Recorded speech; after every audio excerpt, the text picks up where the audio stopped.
apparatus material, we have fine aggregates, picnometer, sieve number 4, tamper, balance, oven, and lastly, the sample container. Dry test samples constant weight in an oven. Cool the sample at room temperature for 1 to 3 hours.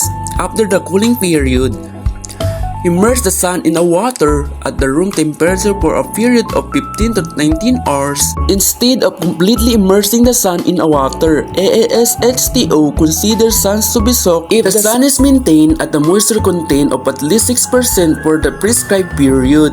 This is a recommended procedure to eliminate the need to time consume and difficult since great care must be taken to avoid decanting some of the sample along with the water.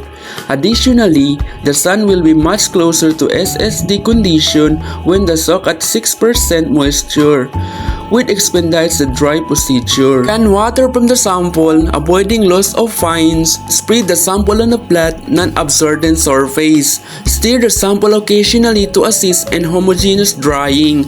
A warm air current may assist drying procedures. However, fine particles may be loose with this procedure if not careful. Determine the SSD condition of the sand using the cone test. Throughout the process of drying step 3, test the sand for SSD condition using the cone method. Place the cone with the large diameter down on the glass plate. Fill the cone to overflow with drying sand. Lightly tap the fine aggregates into the mold with 25 light drops of the tamper. Each drop should start about 1 pip above the fine aggregate's top surface. Remove loose sand from the base and carefully lift the mold vertically. The fine aggregate will retain the mold shape and surface moisture remains. When the sand achieves an SSD condition, the sand will slump.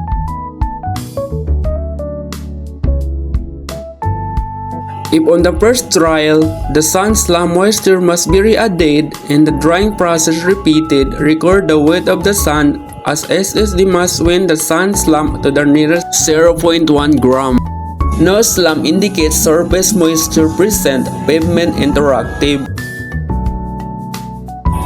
Calibrate a specific gravity flask picnometer by filling it with water to the calibration line. Record this weight as the weight of the picnometer filled with water to the nearest 0.1 kg. Place the SSD sand into the picnometer and fill it with water to 90% of the picnometer capacity.